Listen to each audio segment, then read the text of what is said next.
So, good evening and welcome everyone to this metabolism series. I hope you are enjoying already. आप पिछले videos देखकर metabolism के बारे में काफ़ी कुछ जान चुके होंगे और मुझे लगता है कि आप इन वीडियोस को एंजॉय भी कर रहे हैं. So, in this series of metabolism today we are going to look at video number 7, and in this 7th video of this series in metabolism we are going to talk about spatial variation in metabolism.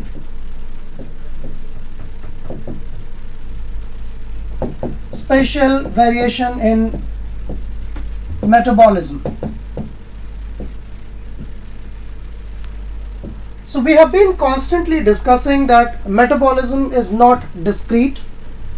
एक जो important बात हमने discuss की metabolism के बारे में कि ये डिस्क्रीट नहीं होता है. इस पे जो पाथवेज हैं उनको आपको कभी भी डिस्क्रीट नहीं पढ़ना है, इस तरह से अलग नहीं पढ़ना है. दे माइट हैव ब्रांचिंग, इनमें एक्सटेंसिव ब्रांचिंग हो सकती है, and at some places they might also be cyclic. कुछ जगह ये साइक्लिक भी हो सकते हैं. So that's how a metabolic process look like, and by now we have seen a lot of things about metabolism. अब तक हम देख चुके हैं. In the lecture number 1 we talked about overview of metabolism, कि anabolism catabolism क्या होता है, anaplerotic reactions क्या होती हैं, how do we connect those things. Then we have seen about the complex nature of metabolism. We have seen that how metabolism can be studied, metabolic tracing क्या होती है, कैसे metabolism को study किया जाता है. हमने जंक्शंस और हब्स के बारे में भी डिस्कशन किया, जो यहाँ पर आप इस पिक्चर में देख रहे हैं कि किस तरह से ब्रांचिंग होती है, किस तरह से जंक्शंस बन जाते हैं और हब्स बन जाती हैं, उनके बारे में हमने डिस्कशन किया. So you can go back and look at the entire series if you have not already seen. अगर आपने ऑलरेडी नहीं देखे हैं तो I would say that you go through lecture number 1 on metabolism and then subsequently learn a lot of things about this. इनके बारे में देखिए.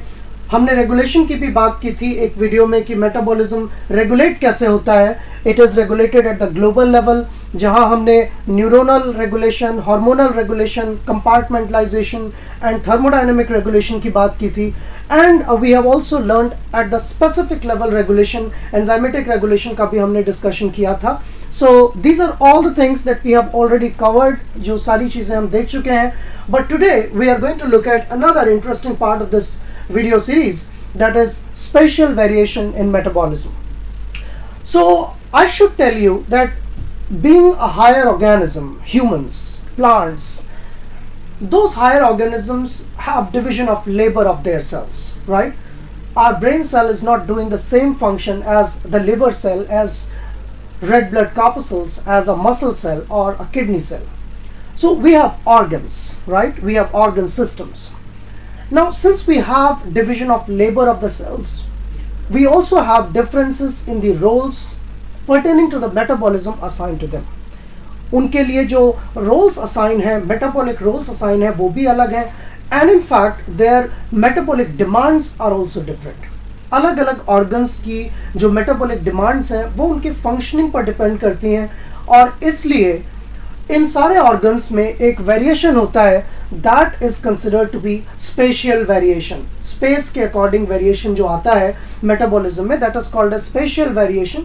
That might happen organism to organism. Metabolism of one organism may be different from another organism. In fact, the metabolic summary of entire ecosystem may be different from metabolism of another ecosystem. So we can look at the spatial variation in many ways, at the ecosystem level or at the organism level, or within an organism we can look at the metabolism of different organs. That is the meaning of spatial variation. Another kind of variation also exists, that is called as temporal variation, time dependent variation. I mean, in the morning my metabolism would be different compared to evening, compared to afternoon. My metabolism would be different if I have just taken meal, and if I am starved.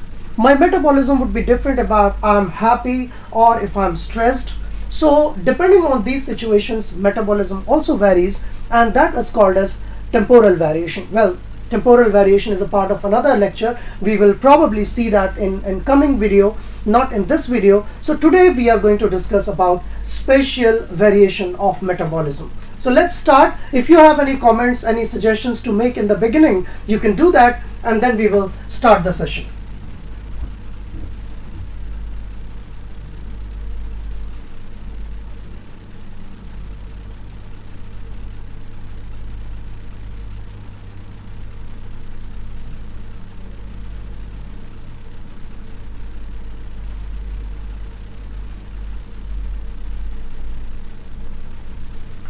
Alright, so I welcome everyone here. Those who are present, those who are consistent viewers, and those who are new, I welcome everyone. And let's start the spatial variation. So as I have already defined to you, जैसा मैंने आपको already define कर दिया है कि spatial variation जो है, that is the variation in metabolism over the space. So we can probably say we have multiple organs in our body. हमारे शरीर में कई सारे organs हैं which perform different vital functions. कई सारे vital functions वो perform करते हैं, and among those organs, the most common organs, or I would say most important organs, which you can consider as vital organ, would be, I would say, brain. Brain would be one important vital organ. Then we have heart. Then we have liver.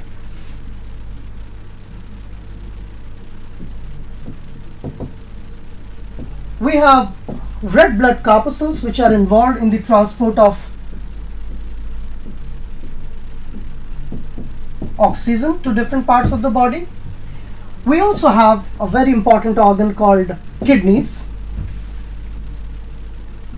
which are involved in nitrogen metabolism or excretion purpose. And of course, another important organ which keeps on working when we are doing some physical work, that is called as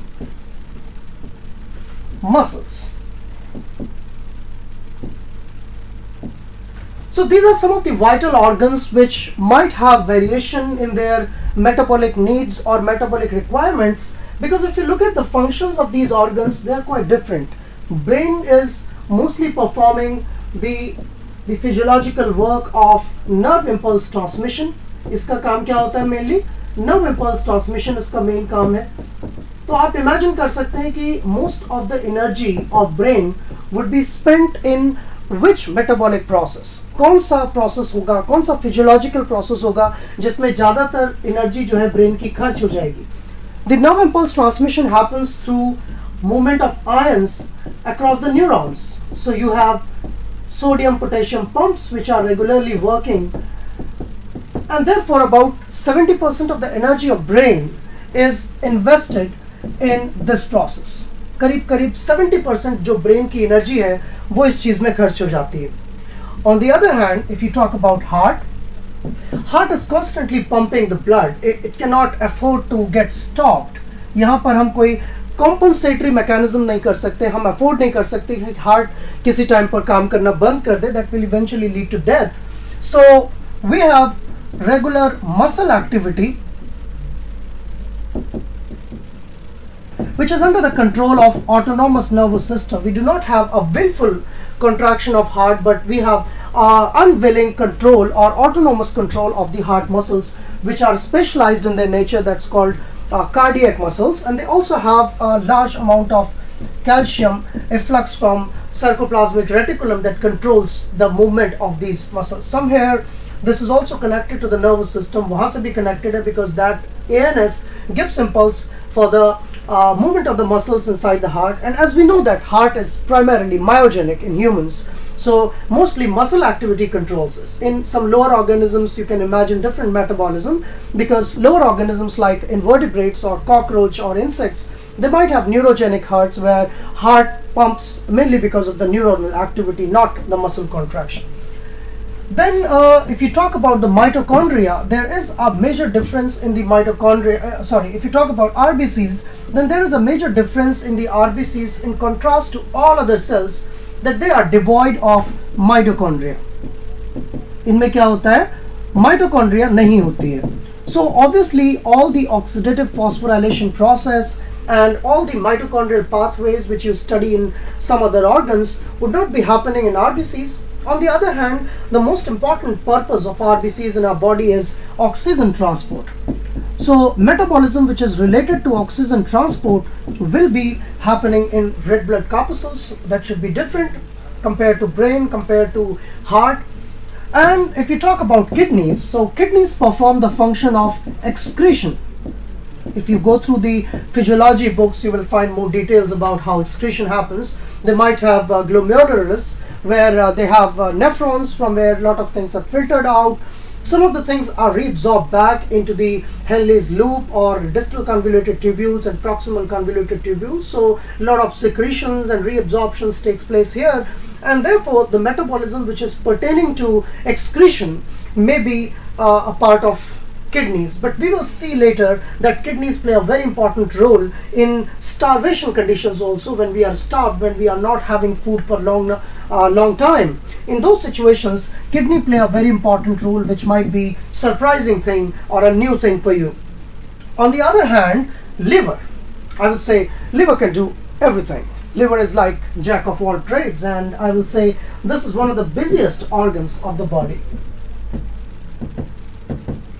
In terms of the metabolism, liver is busiest organ.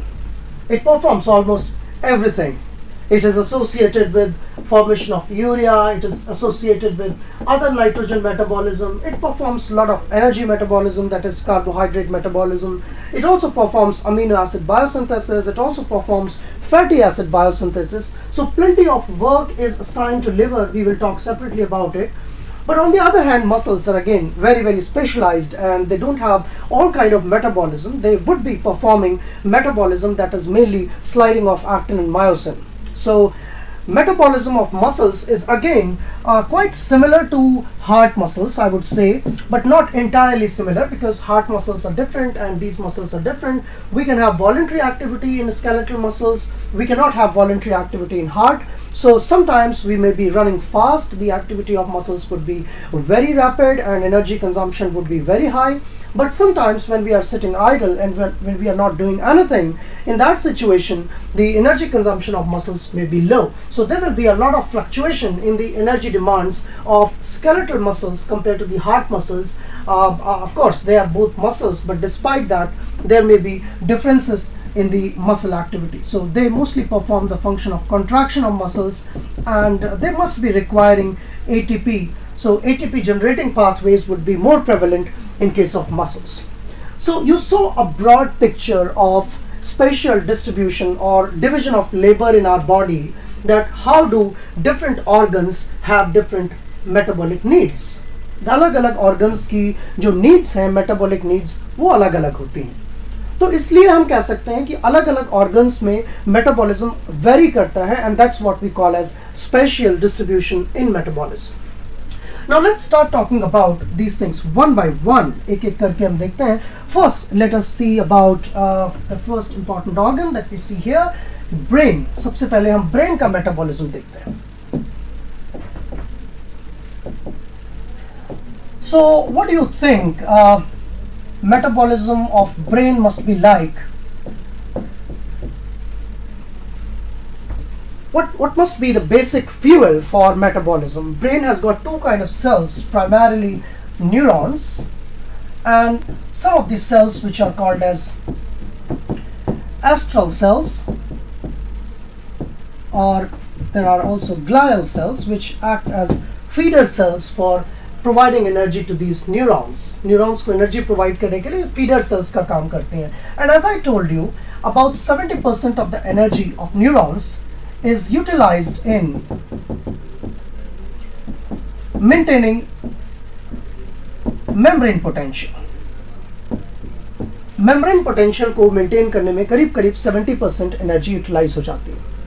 Now if you talk about energy generating molecules, so in our body we have primarily two energy generating molecules. One can be glucose, एक primary source energy का glucose है, and the second primary source is fatty acids.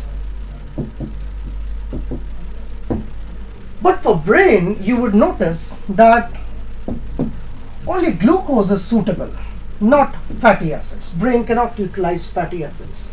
Can you answer me why brain cannot utilize fatty acids? We will see in a while. थोड़ी देर में हम देखेंगे कि heart जैसा continuous काम करने वाला ऑर्गन, करीब करीब उसकी 70% डिमांड जो एनर्जी की वो फैटी एसिड से पूरी होती है. But brain cannot utilize fatty acids. What could be the possible reason? Can you answer? I'm waiting for your answer in the chat. मेरा क्वेश्चन ये है कि ब्रेन सिर्फ ग्लूकोज पर ही ज़्यादा डिपेंडेंट क्यों होता है? और इंटरेस्टिंग बात ये है कि brain has a weight of approximately 20%, पूरे शरीर 2%, पूरे शरीर का केवल 2% वेट जो है वो ब्रेन का होता है, but it utilises about 20 to 25% of glucose of the entire diet. हम जो ग्लूकोज खाते हैं, जो हमें न्यूट्रिशन से ग्लूकोज मिलता है, उसका करीब 20 से 25% ग्लूकोज जो है सीधे ब्रेन में कंज्यूम हो जाता है, right? And the weight is only 2%. सो 2% शरीर का हिस्सा बॉडी का 20% जो एनर्जी डिमांड है उसको कंज्यूम कर लेता है, ग्लूकोज को कंज्यूम कर लेता है. Why it is not taking up any other metabolic fuel? क्यों ये कोई और मेटाबॉलिक फ्यूल नहीं ले रहा है? फैटी एसिड्स को क्यों नहीं कंज्यूम कर पा रहा है? Can you answer that question? Very important question in this perspective.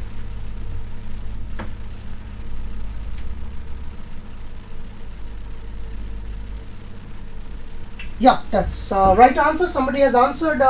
Achit Gupta has answered, and Sudeep has answered. Balajesh has answered. But I think Balajesh has given the wrong answer. Instant energy releasing from glucose. That's not the right perspective. I will say many people get confused in these things. लोगों को लगता है कि fatty acid से instant energy नहीं मिलती है, glucose से इंस्टेंट एनर्जी मिल जाती है. ऐसा नहीं है. तो क्या हार्ट में एनर्जी देर से आती है? फैटी एसिड्स जो है मेटाबोलाइज होता है तो हार्ट में एनर्जी देर से आती है? No, that's a common myth. People believe that कि पहले शरीर का ग्लूकोज खत्म हो जाएगा तब जाके फैटी एसिड्स यूटिलाइज होंगे. That's entirely a myth. I will tell you the correct thing.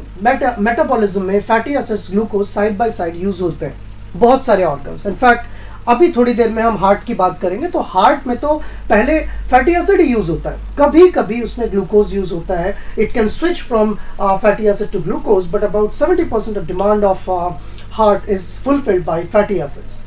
So the correct answer to this question, as someone has pointed out, is the blood-brain barrier. Brain और अंदर जो sales हैं brain में और जो blood vessels वहां तक जा रही हैं, जो न्यूट्रिशन, ऑक्सीजन, सारी चीजें लेकर जा रही हैं, इनके बीच में टाइट जंक्शंस होते हैं. They cannot readily release everything into the brain. The reason is very clear, because we take lot of drugs, we take lot of toxic things in day to day life. कई बार ऐसी चीजें भी चली जाती हैं जो नुकसान पहुंचाती हैं, and if they get stuck in the brain, your whole control system would be affected. So nature has developed such a thing that brain remains little away from all these xenobiotics, all these drugs and everything else. So we have blood-brain barrier, and that also forbids the entry of fatty acids, which are quite larger. So this is the reason. Blood-brain barrier doesn't allow a lot of things to enter into brain. So glucose cannot, the fatty acids cannot enter into brain, and only glucose will be primary energy source for the brain. But yes, there is a backup. There is plan B for the brain. Brain के पास एक plan B भी है. What if you don't have glucose in your body? Enough glucose नहीं है. Actually, what happens if you look at the metabolism of brain? अगर आप neuron cells की बात करें, so most of the metabolism of neurons that comes from glycolysis. In fact, glucose may take an entry from blood transporters. From here, glucose might take an entry, right, into the neuronal cells, and majority of metabolism like glycolysis would take place here.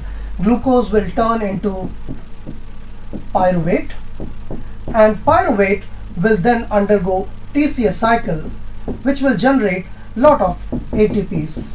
And as I told you that these ATPs would be utilized in maintaining the action potential of these membranes. So most of the metabolism goes on here in the body of axon, body of neuron. But what about the axon? How does metabolism take place here? So there are microtubules all across the neuron, and these microtubules, with the help of kinesin, which are the motor proteins, that facilitates the movement of energy molecules across this axon, and energy is distributed evenly to this axon. Not only this, brain also has requirements of some neurotransmitters. So brain also does synthesis of few more things like glutamate. So glutamate can actually come from alpha ketoglutarate, which is a sugar. If it takes up ammonia, this keto sugar can turn into glutamate. So glutamate biosynthesis, at the same time glycine biosynthesis, both these pathways are unique to brain. ये brain के लिए काफ़ी unique है. Brain में ज़्यादा flux के साथ होते हैं, लगातार वहाँ पर एनर्जी जो है ग्लाइकोलिसिस और टीसीए साइकिल से आती रहती है. और ग्लूटामेट की भी वहाँ सिंथेसिस होता है, ग्लाइसिन का भी सिंथेसिस होता है, क्योंकि ये दोनों ही न्यूरोट्रांसमीटर्स हैं. One of them is excitatory neurotransmitter, another one is inhibitory neurotransmitter. At the same time एक चीज़ आपको और ध्यान रखनी होगी कि ब्रेन के अंदर ही जो एस्ट्रोग्लाइल सेल्स होती हैं, दे perform another metabolism. What happens here, glucose also makes an entry here that undergoes glycolysis and converted into pyruvate. Some part of the pyruvate actually goes in TCA cycle to meet energy demands of these cells. But you should also know that pyruvate can choose to get converted into lactate when TCA cycle is not running very fast. जब TCA cycle में pyruvate नहीं जाता है तो उस समय pyruvate के पास एक alternate pathway भी है, that is conversion into lactate. Now this lactate can be fed into neuronal cells. ये lactate यहाँ neuronal cells में आ सकता है, and what it can do, lactate can turn back into pyruvate. ये pyruvate बना सकता है. Pyruvate can make acetyl coenzyme A, and acetyl coenzyme A can return back into the TCA cycle and it can generate energy whenever required. Okay, so this is how metabolism of brain occurs. इस तरह से brain में जो है metabolism होता है. हालांकि glycolysis और TCA cycle kind of universal pathways हैं. ग्लाइकोलिसिस तो ऑलमोस्ट सारी सेल्स में ही होता है, लेकिन TCA साइकिल उन्हीं सेल्स में होता है जहां पर माइटोकॉन्ड्रिया होती हैं. तो सेल के अंदर भी कंपार्टमेंटलाइजेशन है जिसकी मैं बात नहीं कर रहा हूँ. TCA cycle of course will happen in mitochondria, glycolysis will happen in cytoplasm. तो इस तरह से ब्रेन में जो मेटाबॉलिज्म है वो रेगुलेट होता है. Now what was the plan B of brain? Usually जो ये ट्रांसपोर्टर्स हैं इनकी Km वैल्यू जो है that is somewhere around 1.8 millimolar. So if the glucose level falls below this, that's somewhere around 28 mg per deciliter, हमारा normal glucose जो है वो 80 to 120 mg per deciliter होता है. लेकिन अगर 30 के आसपास ग्लूकोज रह जाता है, so this transporter stops working because that's the Km value, and below that they are not able to transport glucose effectively. So at a very very low glucose level, अगर बॉडी में blood में circulating glucose कम हो गया है, so that glucose will not enter into brain and the brain cells will start starving. इनको energy नहीं मिलेगी तो ये अपना पोटेंशियल मेंटेन नहीं कर पाएंगे. पोटेंशियल मेंटेन नहीं कर पाएंगे तो आपका नर्वस सिस्टम पूरा ब्लॉक हो जाएगा. What then? Paralysis, coma and death. So if immediate glucose supply is not made to the brain, that can eventually relate to coma and death. आप बचा भी नहीं सकते इंडिविजुअल को अगर ग्लूकोज डेप्रिवेशन हो गया. तो इसीलिए brain has a plan B. And what is that plan B? That plan B is ketone bodies. Although ketone bodies are not synthesized here, ketone bodies come from liver because brain cannot take the burden of making its emergency fuels. So liver has that responsibility. Liver makes ketone bodies from acetyl coenzyme A. The other day I taught about those things. There are three ketone bodies primarily. One is acetone, beta hydroxybutyrate, and the third one is acetoacetate. So primarily ketone bodies में जो acetoacetate है or maybe beta hydroxybutyrate, that also gets converted into acetoacetate and they can regenerate acetyl coenzyme A. So this acetyl coenzyme A can also go into the TCA cycle and provide energy to the brain. तो ज़रूरत पड़ने पर ketone bodies जो हैं वो brain को energy दे सकती हैं. इसीलिए जब ग्लूकोज डिप्रिवेशन होता है तो लिवर तेजी से एसिटाइल कोएंजाइम को डाइवर्ट करता है ब्रेन की तरफ. So that's a cross talk between brain and liver. Liver fulfills the energy demands or it's the plan B of brain. So I hope that point is clear to you. आपको समझ में आ गया कि brain में metabolism कैसे होता है, क्या यूनिक चीज़ें हैं और क्या कॉमन चीज़ें हैं ब्रेन में, ब्रेन की एनर्जी डिमांड किस चीज़ के लिए है, and how does brain work in terms of metabolism. So is that clear to you, the metabolism of brain? Can we go ahead with another organ? क्या हम दूसरे organ पर चल सकते हैं? Let's look at some other place, some other spatial metabolic distribution. दूसरे metabolism की बात करते हैं. And this time, I think, let's talk about heart. अब हम heart की बात करते हैं.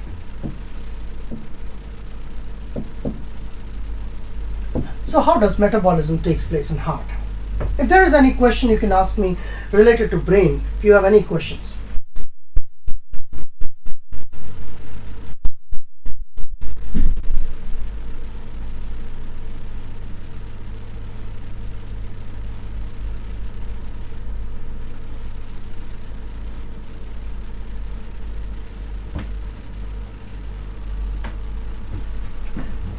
Yeah, that's GLUT1. Somebody asked. There are variants of glucose transporters which are distributed across the body. The reason why we have a different GLUT transporter in the brain compared to the intestine and liver is that brain has got a different influx, different requirements of the glucose. So we require some other kind of GLUT transporters which have different Km values and different affinities. So if you talk about heart, the basic metabolic pathway, about 70% of the energy of heart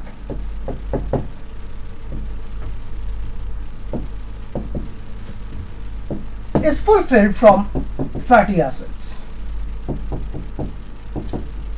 That might surprise you because many people get frightened when they think about fats, oils.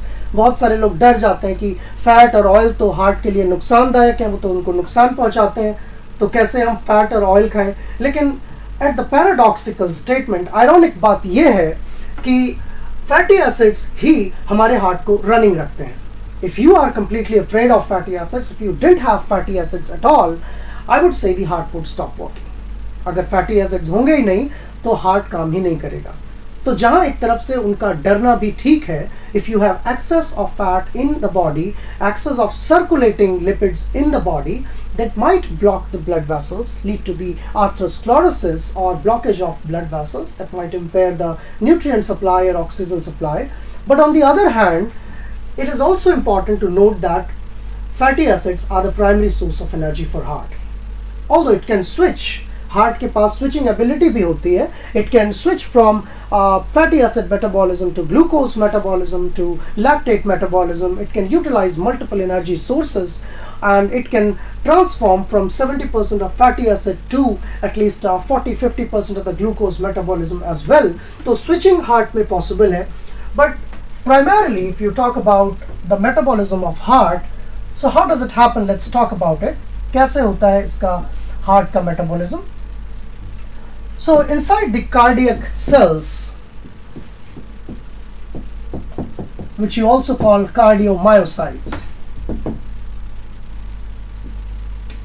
particularly those which are involved in the impulse generation, that is the cells of SA node, AV node, Purkinje fibers, bundle of His, which perform a rapid contraction, a continuous contraction.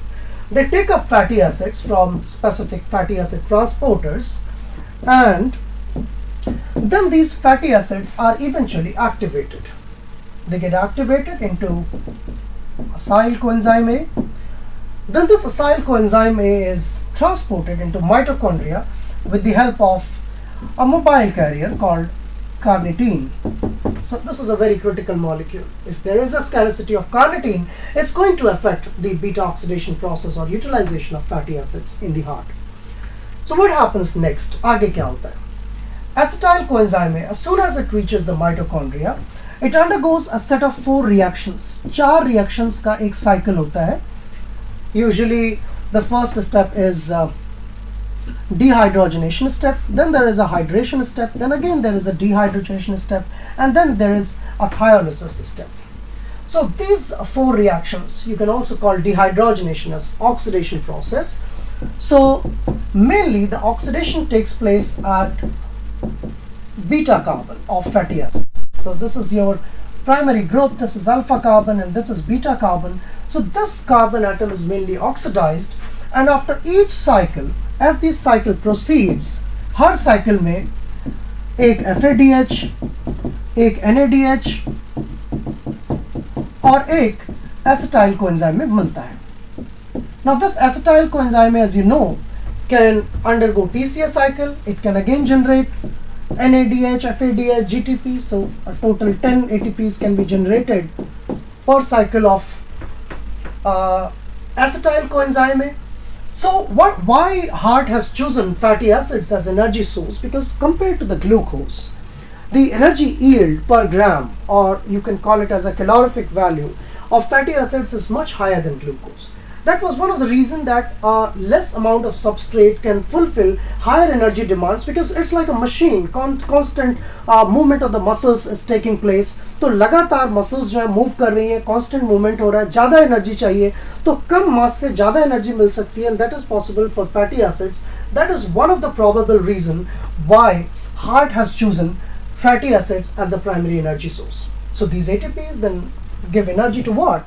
They give energy to muscles. You know that muscles have a sliding action, actin and myosin slide. They require ATP for every contraction. So that ATP comes from this beta oxidation. Of course, there will be glycolysis happening. There is TCA cycle already happening, and there will also be utilization of lactate. वहाँ पर lactate का भी utilization होता है. These common pathways which occur everywhere else would also be happening in the heart. But in terms of the degree of beta oxidation, the heart has an upper edge. That means यहाँ पर beta oxidation बाकी organs के मुकाबले ज़्यादा होता है. That's the spatial distribution or a spatial difference in the metabolism of heart. Let's move to another organ. अब हम दूसरे organ पर चलते हैं. Let me just check quickly your chat before we move to the next organ.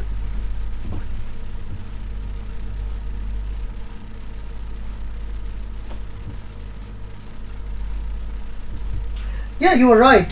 You have stated about certain points related to HDL, LDL, VLDL. So I will talk a little bit about these in liver metabolism. Yes, you're right that HDL is considered to be the good cholesterol because it takes up all the cholesterol circulating in your bloodstream and takes back to the liver.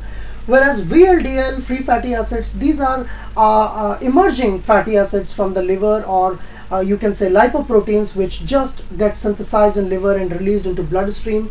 So longer circulation time of these things is harmful. ये चीज़ें harmful होती हैं, especially LDL, and this is beneficial to some extent. ये beneficial होता है. And you also mentioned about the cholesterol. So I would say it's a double-edged sword. I mean, आप ऐसे नहीं बोल सकते cholesterol harmful है. Excess of cholesterol is harmful, right? क्योंकि cholesterol तो बहुत ज़रूरी है. अगर cholesterol नहीं होगा तो lipoproteins नहीं बनेंगे. जो VLDL बनता है, HDL बनता है, काइलोमाइक्रॉन्स बनते हैं. आप जो फैट खा रहे हैं वो फैट डाइजेस्ट होकर आपके बॉडी पार्ट्स में जगह जगह पहुंच रहा है. वो किसकी वजह से पहुंच रहा है? Cholesterol. It's a very important carrier molecule that integrates with the fatty acids, make cholesterol esters, and that helps in the circulation in the bloodstream. So cholesterol is not harmful, I'll say.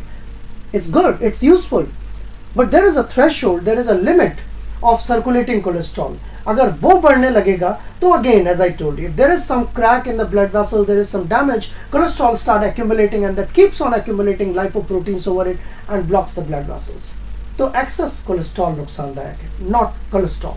That's a wrong statement that cholesterol is harmful to the body. All right. So let's now get back to another metabolic aspects.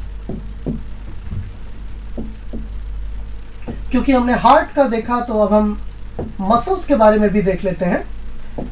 How metabolism take place in muscles. Muscles में metabolism कैसे होता है? So the metabolism of muscles, I would say, will be somewhat similar to heart muscles, but they don't rely much on beta oxidation except when they are resting. तो अगर resting muscle की हम बात करें, जब resting state में है, so resting muscle would be utilizing mostly fatty acids, and there would be beta oxidation as primary energy source. But on the other hand, if muscles are actively working, जैसे कि अभी मैं अगर move कर रहा हूँ, so my muscles must be contracting. And therefore I would have energy requirements which may not be directly fulfilled by fatty acids all the time.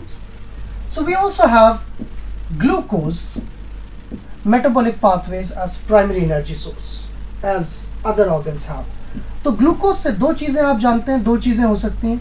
एक glucose से पायरुवेट बन सकता है और दूसरा क्या है, इस पायरुवेट के आगे क्या हो सकता है, TCA cycle.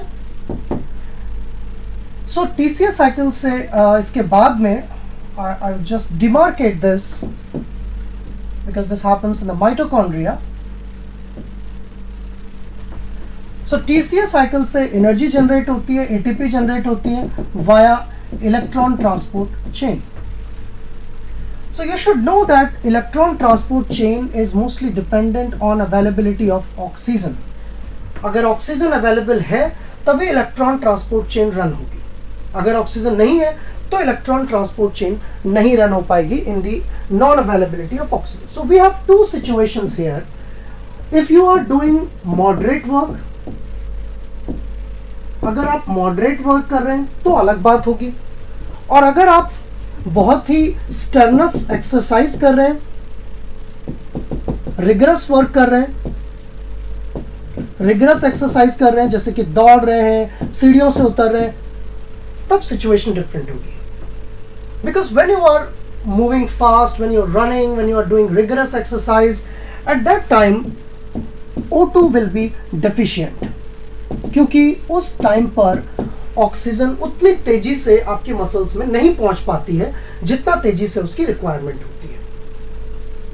So what would be the difference, metabolic difference in these two situations? I am walking here or I am running. What will be the metabolic difference in these two situations? Can you answer? How I would be meeting my energy demands?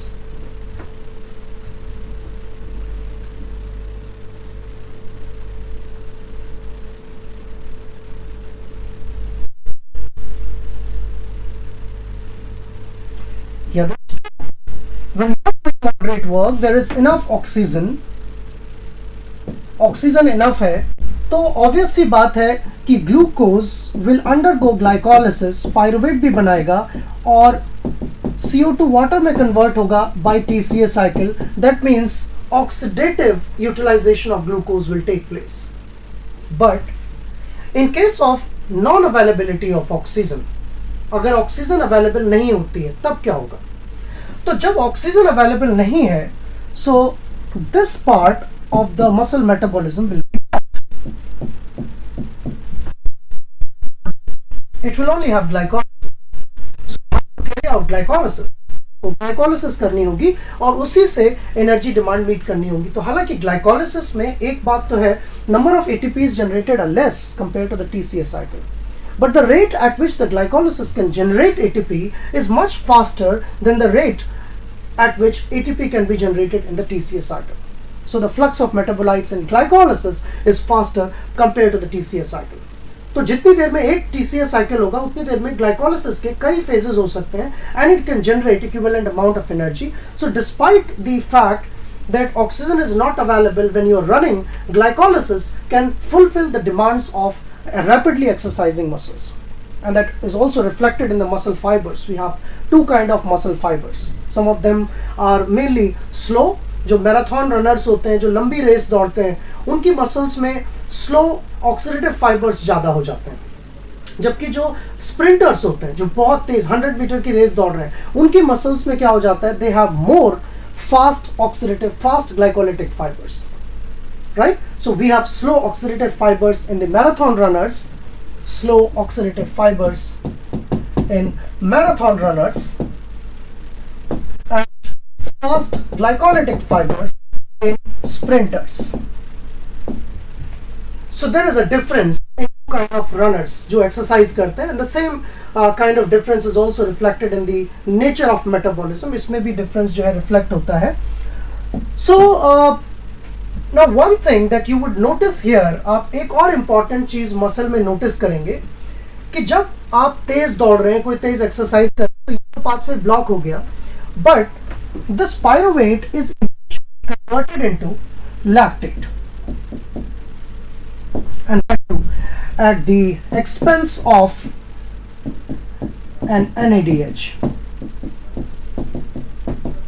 So NADH is oxidized during this process, and the problem is lactate, which is lactic acid, as the name suggests, it is acidic, so it lowers the pH of your muscle.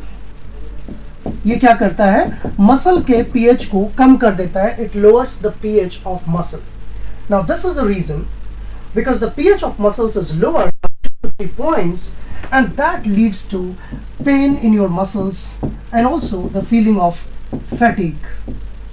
Muscle में जो दर्द होता है और जो fatigue होता है, उसका एक मेन रीजन क्या है, लैक्टेट का accumulation है. तो lactate is athletes toxin. If you don't relax, आप आराम नहीं करेंगे, if you don't get a proper massage, this lactate won't release very quickly from these muscles, वहां इकट्ठा हो जाएगा. But over a period of time ये धीरे धीरे यहाँ से सिक्रीट होता है, ब्लड वेसल में जाता है और ये मसल से निकल जाता है. तब आप बेटर फील करते हो, तब आपको लगता है कि हाँ अब हमारी थकान दूर हो गई. That's what you call recovery from tiredness. So most of the tiredness of the muscles comes from lactate accumulation.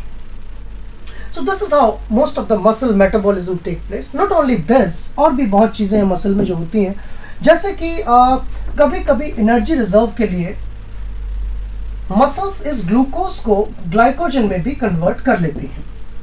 So we will see that glycogen synthesis takes place at only 2 organs. One is muscle, another one is liver. Liver में भी glycogen store होता है, बनता भी है.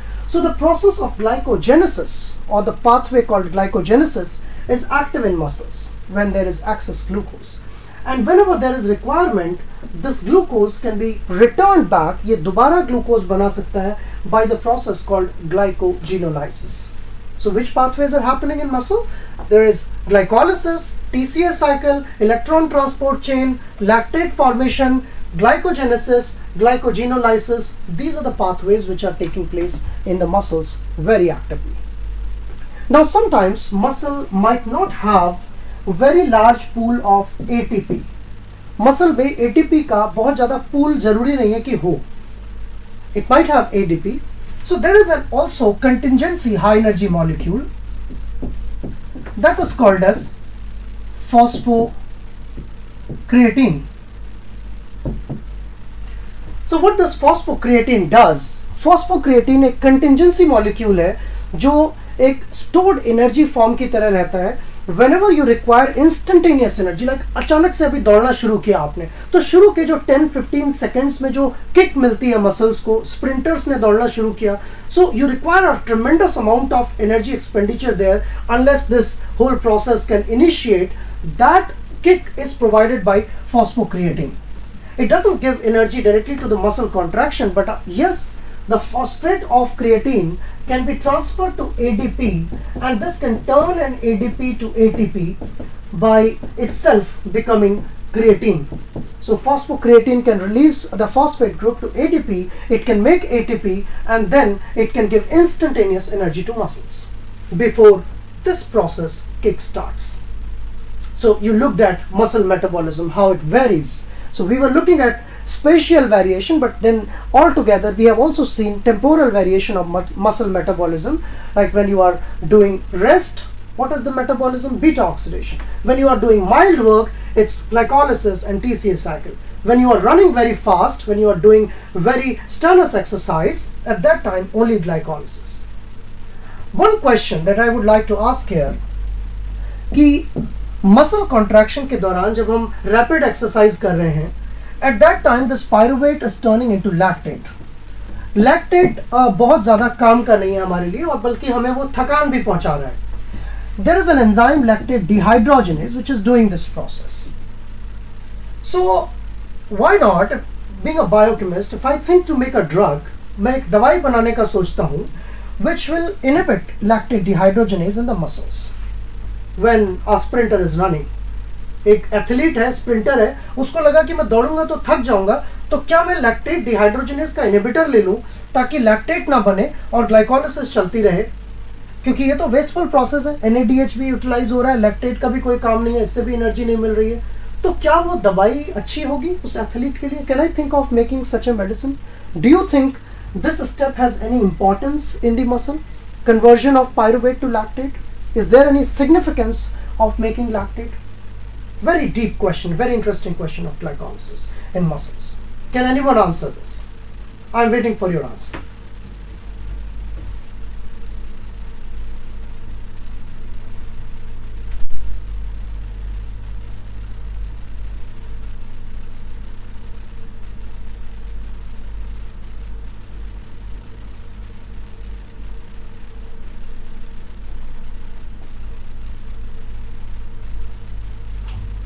So by the time you answer this question, there has been a question from one of the viewer. उन्होंने पूछा है कि क्या जो लॉन्ग हॉल बर्ड्स होती हैं, कई बार जैसे आर्कटिक टर्न है वो एक पोल से दूसरे पोल तक माइग्रेट करती है, या जो और भी माइग्रेटरी बर्ड्स हैं जो कई हज़ार किलोमीटर ट्रैवल कर लेती हैं बिना किसी एनर्जी सोर्स के, बिना किसी खाना खाए, बिना कुछ, कंटिन्यूस ओवर द ओशंस, तो उनमें क्या ग्लूकोज एनर्जी सोर्स होता है या कुछ और? तो मैं कहूँगा कि उनकी मसल्स में, in those muscles, the energy source is something else, that is fatty acid. So it is not necessary, I was talking about specifically humans, so there may be some organism to organism variation, and the muscles which have a long haul flight which continuously work, उनमें क्या होता है, जो stored fatty acids होते हैं वो utilize होते हैं. So not every organism have glucose utilization in the muscles all the time, especially when the muscles are active, but few organisms like long haul birds or maybe some migratory fishes, they might have fatty acids as a source of energy. So just like heart, they can also have beta oxidation as the energy source, वो भी यहाँ पर हो सकता है. So I'm waiting for your answer related to this question.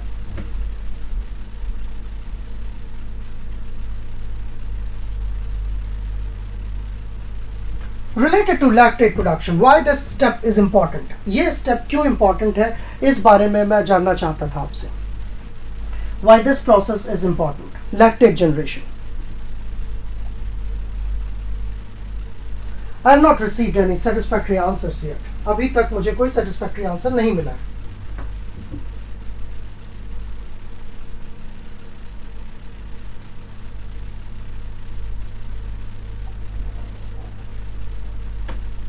No, not yet. I don't have any satisfactory answer yet. Lactate को बनाना क्यों जरूरी है? अगर हम इसको इनहिबिट कर दें, लैक्टेट डिहाइड्रोजनेज का इनहिबिटर मसल में इंजेक्ट कर दें, तो क्या हमें थकान नहीं होगी? क्या हम एंटी फटीग मेडिसिन बना सकते हैं? Will that be a good choice? That's my question.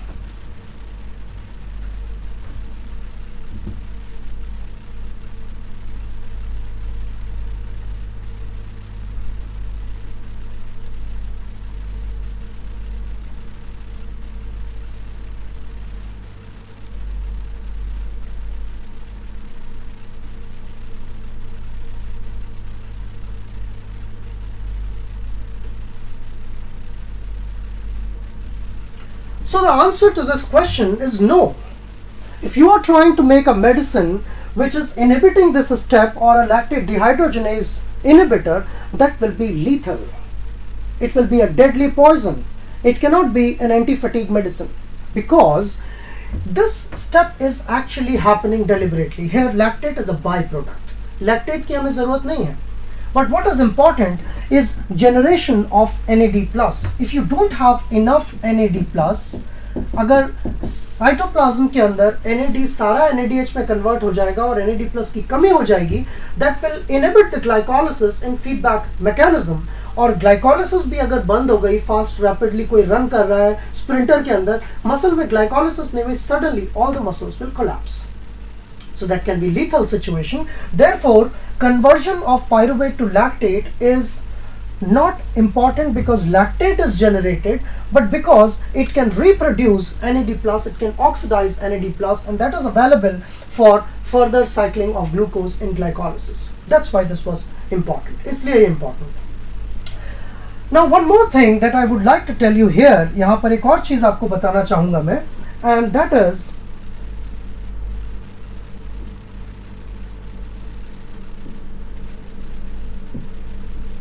okay, let me just copy this and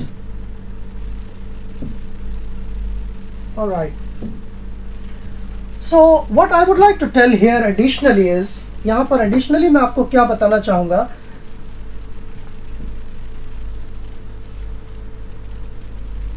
कि मसल और लिवर के बीच में भी एक बहुत इंपॉर्टेंट क्रॉस टॉक होती है.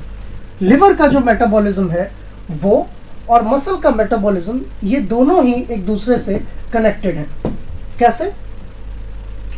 मसल में बना हुआ पायरुवेट, अगर कभी कभी पायरुवेट एक्सेस में प्रेजेंट है या फिर मसल में कुछ अमीनो एसिड्स मेटाबोलाइज हुए, जैसे कि आप जानते हैं कि ग्लूटामेट जो है वो अपना अमीनो ग्रुप रिलीज करके it can make alpha ketoglutarate and it can act as a feeder for TCA cycle. So one thing that can happen here, pyruvate can take up excess ammonia from muscles because that will be toxic for the muscle cells. And the moment when pyruvate takes up ammonia, it turns into alanine. ये alanine बना लेता है. And this alanine can then be transported to liver. Liver में वापस ये ammonia release करेगा और बात यह है कि लिवर में अमोनिया न्यूट्रलाइज हो सकती है. वहां पर यूरिया साइकिल चल रहा होता है तो ये यूरिया में कन्वर्ट हो सकती है और वापस यहाँ पर लैक्टेट पायरुवेट जनरेट हो सकता है. एंड ये पायरुवेट एक प्रोसेस जिसे हम कहते हैं ग्लूकोनियोजेनेसिस, उसके थ्रू वापस ग्लूकोज बना सकता है और ये ग्लूकोज वापस मसल में आ सकता है. सो दिस एंटायर लिंक और दिस एंटायर सिस्टम, ये जो है यहाँ पर पूरा कनेक्शन है, द क्रॉस कनेक्शन और you can say cross talk between muscle and liver that is happening. This is also popular as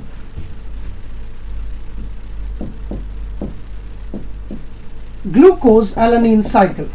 इसको हम ग्लूकोज एलानिन साइकिल भी कहते हैं.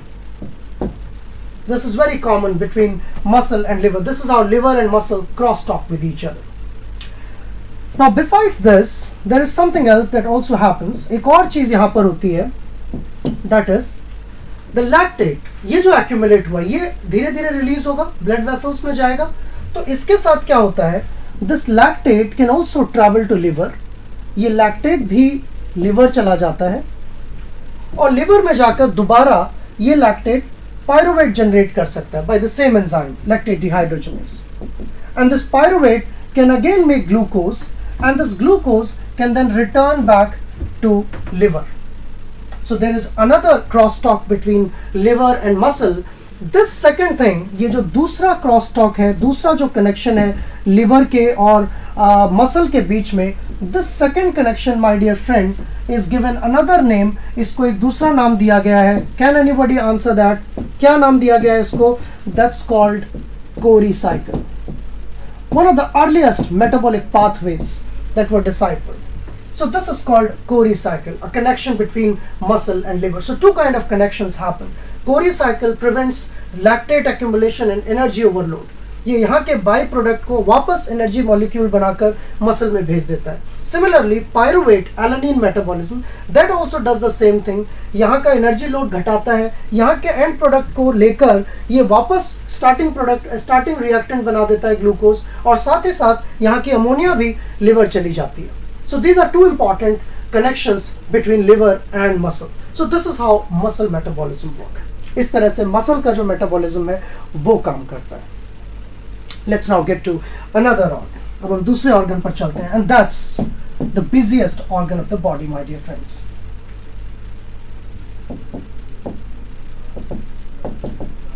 Busiest organ of the body. This is liver. So liver has got almost all the metabolic pathways which you can think of. Almost every metabolic pathway that you can imagine of happens here in the liver. क्या क्या होता है? Energy metabolism की अगर हम बात करें तो यहाँ पर होती है, यहाँ पर टीसीएस साइकिल भी होता है that generates basic energy for the liver. Glycolysis के कुछ intermediates, they can make amino acids. Not all amino acids are synthesized in the body, but some which we call non-essential amino acids. 20 में से करीब 10 amino acid human body में बन सकते हैं, and they happen through this. Then pyruvate, which can generate cytosolic coenzyme A. I would again demarcate, this whole thing is happening in mitochondria, and this rest of the thing is taking place in the cytoplasm of hepatocytes.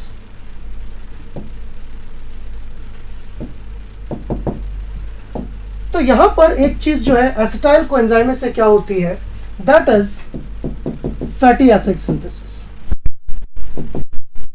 Fatty acids बनते हैं, और ये fatty acids जो है ये lipoprotein complexes के form में, like VLDL, इनके फॉर्म में ये ट्रांसपोर्ट होते हैं टारगेट ऑर्गन्स को. किसको जरूरत थी एनर्जी की? फैटी एसिड कौन यूज कर रहा था? Heart, muscles. तो ऐसा नहीं है कि हम डाइटरी फैटी एसिड्स पर ही हमेशा डिपेंडेंट होते हैं, डाइट से भी आते हैं. They come in the form of chylomicrons and they go to heart and muscles. Heart और मसल को चले जाते हैं. And if there is excess, अगर इनकी एक्सेस होती है तो वो कहाँ चली जाती है? That goes to adipose tissue. Adipose tissue क्या करते हैं इन फैटी एसिड्स का? वो इन फैटी एसिड्स को ग्लिसरॉल के साथ मिक्स करके दे मेक फैट्स. ग्लिसरॉल कहां से आता है? ग्लिसरॉल आता है ग्लाइकोलिसिस के इंटरमीडिएट से, ग्लिसरॉल्डिहाइड 3 फॉस्फेट से. तो ये चला गया एडिपोज टिश्यू को. So that's feeding adipose tissue. Another important thing, liver यहां पर प्रेजेंट एसिटाइल कोएंजाइम ए से apart from carrying out TCA cycle, it also makes ketone bodies. As I told, that ketone bodies are required in brain, especially when glucose deficiency is there. So these are transported to brain. ये brain को transport हो जाती है when there is an emergency situation. तो ये काम भी liver की जिम्मेदारी है. liver की एक और जिम्मेदारी भी है, that is synthesizing glycogen out of it. Access glucose को ग्लाइकोजन में कन्वर्ट करना, ग्लाइकोजन को जरूरत पड़ने पर वापस ग्लूकोज में कन्वर्ट करना, पायरुवेट को फीड करना लैक्टेट से, और इस पूरे साइकिल को भी रिवर्स करना through a process called gluconeogenesis.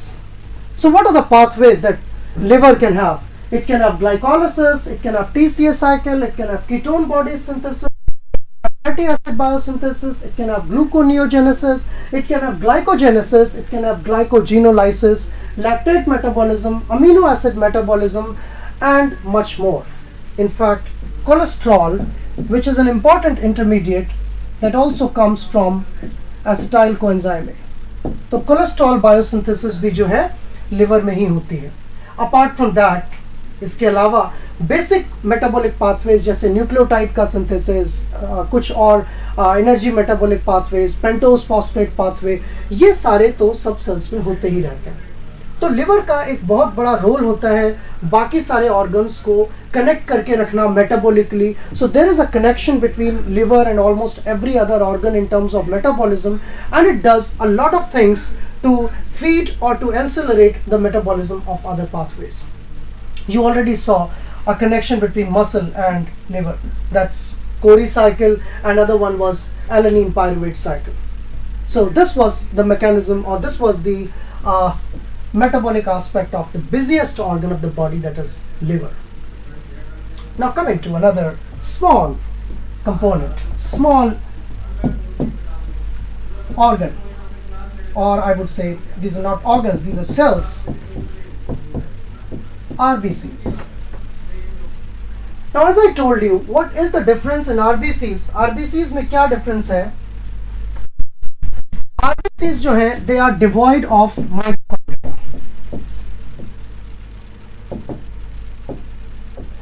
So of course there will be no TCA cycle. यहाँ पर कोई TCA cycle नहीं होगा. But yes, they do have requirement of energy. इनको भी energy चाहिए. इनके अंदर मेनली जो इनका काम है वो मूव करना है, अपना साइटोप्लाज्मिक स्ट्रीमिंग करना, जो सेल के बेसिक प्रोसेस है वो कैरी आउट करना. लेकिन इनके अंदर TCA साइकिल नहीं है, तो एनर्जी की डिमांड यहाँ कहाँ से पूरी होती है? बेसिकली ग्लूकोज से, और ग्लूकोज से भी कैसे, ग्लाइकोलिसिस के through. They can not carry out TCA cycle.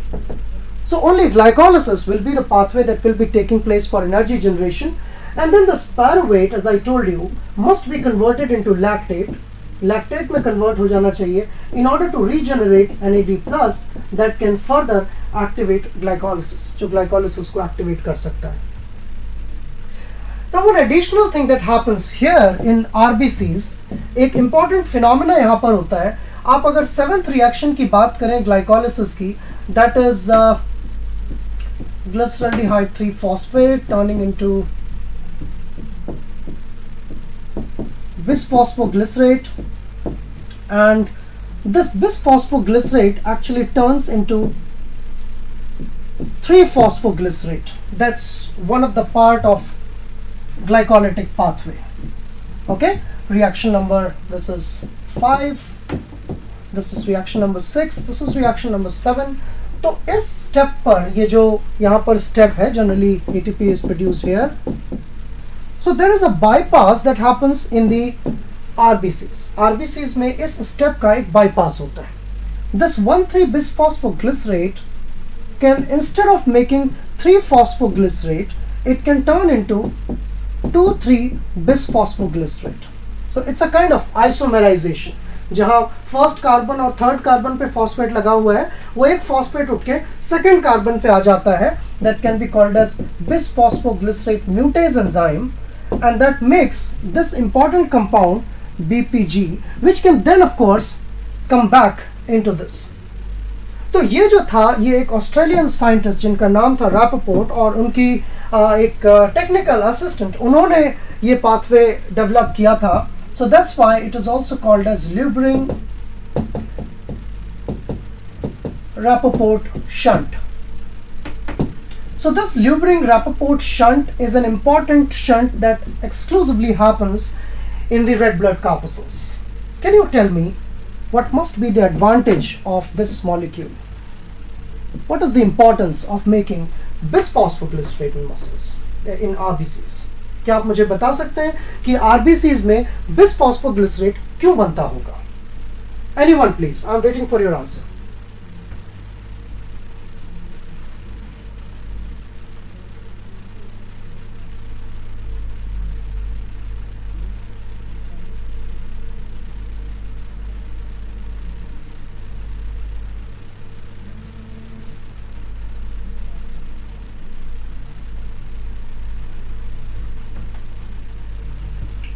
Let me know that.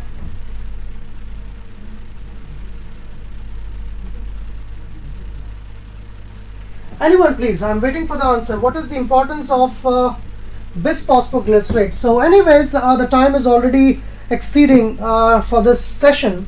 I would like to continue these things in the coming class. मैं आगे भी continue करूँगा. In the temporal variation, when we will do these things, I will make sure that you understand the importance of bisphosphoglycerate.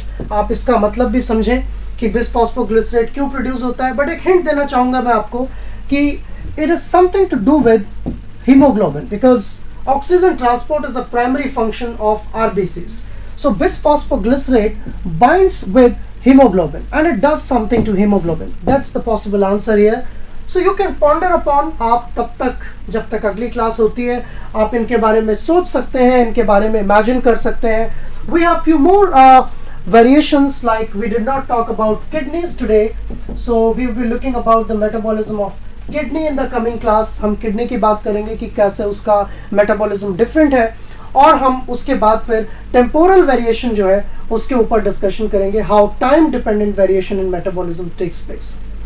So I hope आज आपने enjoy किया, आपको अच्छा लगा. ये जो ओवरव्यू था मेटाबॉलिज्म का, जहां हमने ये डिस्कशन किया था कि कैसे डिफरेंट ऑर्गन्स की डिफरेंट मेटाबॉलिक डिमांड्स होने की वजह से why we have differences in the metabolism all over the body. कुछ pathways common होते हैं जो हर जगह होते हैं, लेकिन common होने के बावजूद भी उनका जो steady state concentration है, उनका जो pace है जिस पर वो चलते हैं, या जो flux है, वो vary करता है. Glycolysis हर organ में हो रही है, लेकिन हर organ में उतनी fast नहीं हो रही है, बराबर pace से नहीं हो रही है. TCA cycle कुछ जगह हो रहा है, कुछ जगह नहीं हो रहा है. कुछ pathways कुछ जगह लिमिटेड है, कुछ जगह बिल्कुल नहीं हो रहे हैं. So there is a spatial variation in the metabolism in the body of higher organisms that we discussed today. I hope you enjoyed this session. आपको अच्छा लगा होगा. अगर आपको अच्छा लगा तो प्लीज़ आप अपने जो फीडबैक हैं, कमेंट्स हैं, उनको डेफिनेटली शेयर कीजिए, so that I can come to know what how did I perform. I can come to know, and are you still liking these sessions, so that आगे भी continue कर सकें. आपके support की ज़रूरत रहेगी. You this information with your friends. If not subscribed, you can already subscribe to this channel, and of course the sharing will be a good thing, so that many other like you can be benefited from these videos. That's all from my side. Thank you very much. Have a nice time.